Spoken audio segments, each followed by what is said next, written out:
हंता virus का जो है हाहाकार पूरे देश में मचा हुआ है। इस पूरे मुद्दे पर हम चर्चा करेंगे और हमारे साथ जो है एक विशेष मेहमान जुड़ गए हैं। Health expert doctor Sameer Bhati ji हमारे साथ है। बहुत स्वागत है भाटी जी आपका हमारी चर्चा में। और भाटी जी, मेरा पहला सवाल यही कि हंता वायरस आखिर है क्या और इसके शुरुआती लक्षण क्या होते हैं? देखिए, हंटा वायरस वैसे कोई नया वायरस नहीं है। ये वायरस पहले भी ऑलरेडी सर्कुलेट हो रहा था। फिलहाल जैसे इसके केसेस देखे गए हैं, भारत में भी पहले इसके केसेस देखे जा चुके हैं। इसका अगर फैलने का आप की बात करें तो देखिए, क्योंकि जैसे ये रोडेंट से फैलता है। अब अगर हम खास तौर पे बात करें कि जो चूहे हैं, जिस भी प्रकार के जो चूहे होते हैं, उनसे ये ह्यूमन के अंदर आता है। अब चूहों से कैसे आता है ट्रांसमिशन इसका, कि उनका जो भी वेस्ट होता है, मतलब कोई भी उनके ड्रॉपिंग्स वगैरह होती है, वो वेस्ट, ड्राई वेस्ट कहीं भी होती है, और उसके संपर्क में अगर कोई व्यक्ति आता है तो उसको ये संक्रमण होने की संभावनाएं बढ़ जाती है, अगर वो चूहा भी संक्रमित है तो। इसमें ये इंसान में कैसे एंटर करता है कि कहीं पर अगर चूहे का वेस्ट है, वो आप सफाई कर रहे हैं उसकी ड्रॉपिंग्स की, तो वो एयरबॉर्न हो जाता है। मतलब वो हवा में उसके कण आ जाते हैं, जो कि दिखते भी नहीं है, विजिबल भी नहीं है, और वो सांस के जरिए हमारे शरीर में एंटर कर जाते हैं। दूसरा इन्फेक्शन का एक कारण होता है पानी या खाने की वजह से, कि किसी भी वजह से अगर चूहा के कोई भी इस तरह के अगर वेस्ट, जैसे चूहा अगर आपने किचन में खाना वगैरह छोड़ दिया और उसके ऊपर से गया है किसी भी तरह से, और उसका कोई भी किसी भी तरह का वेस्ट उसके अंदर, उसका सलाइवा या उसका यूरिन या कोई भी ऐसी चीज अगर खाने के अंदर मिक्स हो गई, तो भी वो इंसानों में इंफेक्शन कर सकता है। फिलहाल इसमें जैसे दो स्ट्रेन देखे गए। एक जो पहले इसका स्ट्रेन था, जो एक इसका प्रकार था, उसमें ज्यादातर इसका इफेक्ट किडनी पर आता था। पर अभी जैसे इस स्ट्रेन की बात की गई है एंडीज, इसका इफेक्ट हमारे लंग्स के ऊपर और हार्ट के ऊपर इसका इफेक्ट आता है। पर इसमें एक चीज ये देखने वाली है कि इसका संक्रमण दर उस तरह से नहीं है। मतलब ये इतना ज्यादा कंटेजियस नहीं है कि एक व्यक्ति से दूसरे व्यक्ति में खांसने छींकने से या कैजुअल कोई मीटिंग से फैल जाए, ऐसा नहीं है। अधिकतर इसका मामले इसी तरह से होते हैं कि चूहे के वेस्ट से।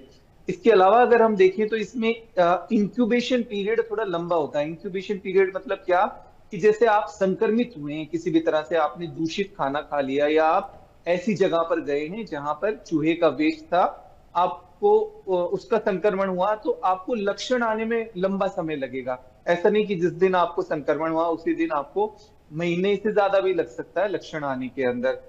लक्षणों की बात जैसे आपने पूछी, तो लक्षण इसके भी वैसे ही लक्षण होते हैं जो आमतौर पर हमारे और फ्लू वगैरह के होते हैं, कि जो शुरुआती लक्षण है उसमें तो वही बुखार का आना, या फिर आपको वॉमिटिंग जैसा फील होना, उल्टी जैसा लगना, सर में दर्द होना, थकान फील होना, शुरू के लक्षण ऐसे ही होते हैं। तो जो शुरू के लक्षण होते हैं उसमें फिर कई बार डिफरेंशिएट नहीं कर पाते कि ये किस प्रकार का इन्फेक्शन है, और कई बार डेंगू के इन्फेक्शन से कंफ्यूजन हो जाता है, क्योंकि डेंगू में भी इस तरह का पेन वगैरह होता है। जी। पर भारत के लिए भी फिलहाल उस तरह से घबराने की, डरने की या पैनिक वाली बात नहीं है, क्योंकि ये उतना ज्यादा संक्रामक नहीं है। ये इंसानों से इंसानों में उतना तेजी से नहीं फैलता है।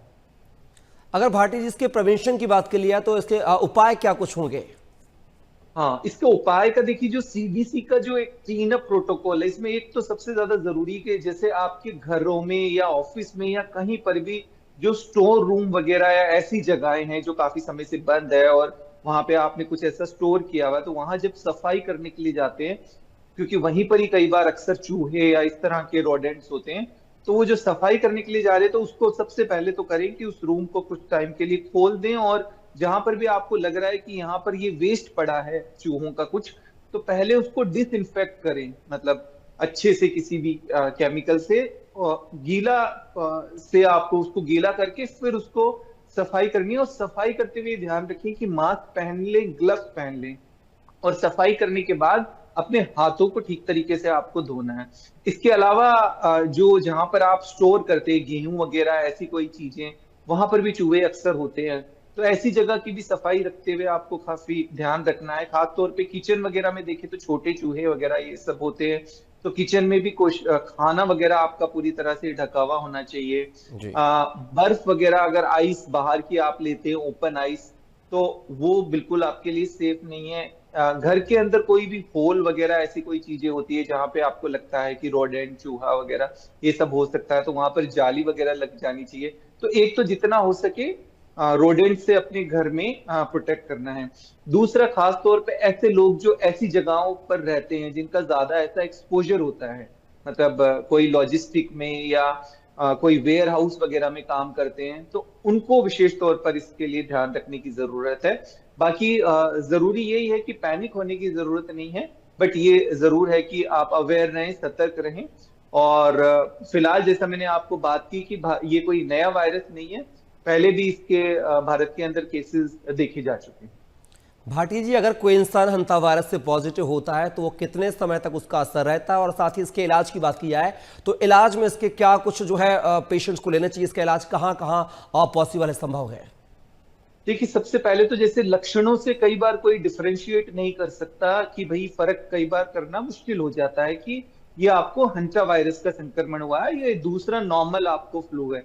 तो इसमें सबसे ज्यादा जरूरी है कि जितना हो सके हम प्रिवेंशन पर ध्यान दें, कि रोकथाम के जितने भी उपाय बताए गए, खास तौर पे जिसमें आज आईसीएमआर के डायरेक्टर ने भी ये बताया कि जितना हो सके हमें साफ सफाई, हाइजीन वगैरह का, ये सब चीजों का बहुत बहुत ध्यान रखना, पहला। दूसरा, अगर आपके डॉक्टर को लगता भी है ऐसा कुछ हुआ है, तो फिर इसके लिए सरकारी अस्पतालों में इसकी जांच की सुविधा है, जांच से पता लग जाता है कि इन्फेक्शन हुआ है कि नहीं। ट्रीटमेंट की बात करें तो ऐसा कोई इसका कंप्लीट ट्रीटमेंट नहीं है, लक्षणों के आधार पर ट्रीटमेंट किया जाता है, और ना ही इसकी कोई वैक्सीन उपलब्ध है। तो जितना हो सकता है हमें इसके बचाव पे, प्रिवेंशन के ऊपर ध्यान देने की जरूरत है। अब भाटी जी, मेरा एक सवाल और था कि अगर मान लीजिए कोई इंसान जो है पॉजिटिव हो जाता है तो उसका असर जो है कितने दिनों तक रहता है, और क्या इसके कोई होम रेमेडीज भी हैं क्या इसकी? देखिए, एक तो क्या है, जैसे अगर घर में, पहले तो पॉजिटिव कैसे, मैंने आपको कारण बताया कि ज्यादातर वो वेस्ट जो होता है चूहे का, रोडेंट्स का, उनकी वजह से आपके शरीर में गया, तो उसकी वजह से हो सकता है। और वो वेस्ट भी अगर कई दिनों तक आपका वहां पर पड़ा हुआ है, तो वो महीनों तक वो वायरस वहां पर रह सकता है। तो इस वजह से एक तो जहां पर भी आपका ऐसा क्लोज्ड एरिया है, जो स्टोर रूम वगैरह, उसमें वेंटिलेशन, सनलाइट वगैरह जानी चाहिए, ताकि एक उसका रिस्क कम हो जाए। पर अगर किसी व्यक्ति को इसका संक्रमण होता है, संक्रमण होने के बाद क्योंकि दो तीन तरीके से है, अगर किसी की इम्यूनिटी पहले से बहुत ज्यादा वीक है, एल्डरली लोग है, इम्यूनो कॉम्प्रोमाइज है, तो उनके ऊपर इसका असर ज्यादा होता है। बट अगर नॉर्मल एक हेल्दी इंडिविजुअल है, उसको संक्रमण हुआ है, तो अगर वो समय रहते हुए उसका डिटेक्ट हो जाता है, तो उसकी रिकवरी जल्दी हो जाती है। पर फिर भी अगर हम बात करें, देखिए ये फैटल काफी है, खतरनाक काफी है, तो जितना हो सके हमें प्रिवेंशन पे, बचाव पे काम करना। कोई होम रेमेडीज की नहीं है, किसी भी तरह का ट्रीटमेंट नहीं है, बस जितना प्रिवेंशन है, प्रिवेंशन ही इसका बचाव है।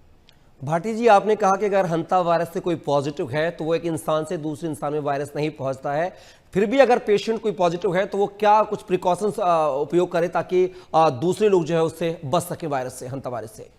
हाँ, देखिए, अगर पॉजिटिव आ जाता है तो उसको घर पर तो उसका ट्रीटमेंट बिल्कुल पॉसिबल ही नहीं है, उनको हॉस्पिटलाइज्ड ही होना पड़ेगा। और दूसरा, जैसे मैंने आपको बात की कि किसी का अगर एक्सपोजर होता है ऐसी जगह पे जहाँ पे इस तरह की चीजें रही थी चूहों से, या वो फॉरेस्ट में ट्रेवल करने के लिए गए थे, या किसी भी रीजन से उनको लगता है कि उनका एक्सपोजर हुआ है, तो सबसे इम्पोर्टेंट इसमें भी अपने आप को आइसोलेट करना है। वैसे हालांकि बहुत कम देखा गया है कि एक इंसान से दूसरे इंसान तक, पर यह है कि अगर आप क्लोज कांटेक्ट के अंदर है, लंबे समय तक कांटेक्ट है, तो ऐसा नहीं है, फिर संभावना होने की बढ़ जाती है। तो इसमें आइसोलेट ही किया जाता है ताकि दूसरे इंसान तक ना फैले। भाटी जी, हंता वायरस जो है कितना खतरनाक वायरस है, क्योंकि हमने कोविड में देखा है, कोविड में 3 से 5 दिन के अंदर जो है इंसान की जान चली जाती थी। तो क्या इस तरीके के लक्षण इसमें भी पाए जाते हैं? अगर समय पर इलाज नहीं मिलता है तो क्या इंसान की जान भी जा सकती है अगर हंता वायरस से पॉजिटिव है कोई तो? हाँ, देखिए, कोविड के अंदर तो डिफरेंट डिफरेंट तरह के स्ट्रेन थे, जिसके अंदर कई स्ट्रेन ऐसे थे कि जिनकी वजह से बहुत ज्यादा इन्फेक्शन नहीं था, जैसे थर्ड वेव के अंदर देखा और भी। बट हंटा वायरस के अंदर ये है कि अगर पॉजिटिव कोई होता है तो उसकी फेटेलिटी, मतलब उसकी सीरियस होने की संभावनाएं थोड़ी कोविड से ज्यादा हो जाती है। तो और अभी फिलहाल इसके अंदर जिस तरह से 2 स्ट्रेन की बात की गई है, तो जो एंडीज वाला स्ट्रेन है, जो न्यू वाला स्ट्रेन है, उसके अंदर भी काफी ज्यादा घातकता देखी गई है। पर फिलहाल केसेस उतने ओवरऑल देखें हम वर्ल्ड वाइड बहुत ज्यादा नहीं है। पर ये है कि देखिए हम लोगों को सोर्स पता है, इसका कारण पता है। कोविड में तो हमें शुरू में पता भी नहीं था कारण क्या है, इसका हमें कारण पता है। तो इस वजह से इसमें जितना अगर प्रिवेंशन रहेगा बेहतर है। और कोविड के बाद एक्चुअली गवर्नमेंट के स्तर पर जो टेस्टिंग की फैसिलिटीज है वो भी काफी बढ़ गई है। खासतौर पे हंटा वायरस की टेस्टिंग भी गवर्नमेंट लैब्स वगैरह में हो सकती है। तो इस वजह से जितना जल्दी अगर इस तरह के कोई केसेस देखे जाते हैं, क्योंकि अभी गवर्नमेंट ने भी सर्वेलेंस कर रही है और अलर्ट है, तो ऐसे कोई भी केसेस देखे जाएंगे तो जितना जल्दी होगा टेस्टिंग करके सर्वेलेंस करके उसको फिर वहीं पर रोका जा सकता है। पर ये उतना कंटेजियस नहीं है, मतलब एक व्यक्ति से दूसरे को फैलता नहीं है, इसलिए समय रहता है कि कहीं कम्युनिटी में पूरी स्प्रेड हो रहा है कि नहीं। क्योंकि जो इसकी आर नॉट वैल्यू है, मतलब एक व्यक्ति से दूसरे व्यक्ति तक फैलने की, वो बहुत बहुत कम है कोविड के मुकाबले और दूसरे वायरसेस के मुकाबले। तो इसको कंट्रोल बहुत आसानी से किया जा सकता है।